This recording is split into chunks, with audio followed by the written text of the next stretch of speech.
Durban, enflammé par le réchauffement climatique.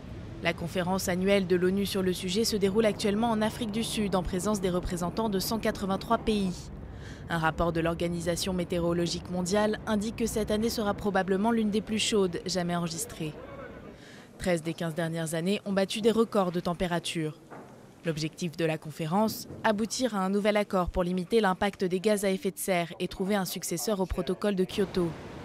Mais peu y croient encore, certains pays parmi les plus pollueurs refusent toujours de s'engager à réduire leurs émissions de CO2. Faire pousser du maïs génétiquement modifié Monsanto, une pratique à nouveau légale en France. Le Conseil d'État a levé l'interdiction qui était en vigueur depuis 2007. La raison ? Rien ne prouve que la consommation d'OGM soit réellement dangereuse pour la santé. Comme par le passé, plusieurs syndicats d'agriculteurs sont descendus dans la rue, ou plutôt dans les champs pour exprimer leur colère. Le ministre de l'Agriculture, Bruno Le Maire, a quant à lui expliqué que les conséquences sur l'environnement de ce maïs étaient encore trop floues. Il a ajouté que le gouvernement examinait de nouvelles mesures pour éviter de le produire sur le territoire français.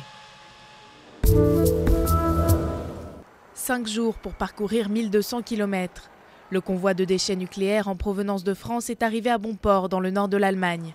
Le parcours a été semé d'embûches. Plus de 100 policiers et 300 manifestants ont été blessés au cours d'affrontements lors du transfert des déchets. Selon les militants antinucléaires, il y a un réel danger car l'Allemagne n'a pas de site de stockage permanent pour les déchets radioactifs. D'autant plus que la catastrophe de Fukushima en mars dernier avait poussé le pays à prendre la décision de sortir du nucléaire d'ici 2022.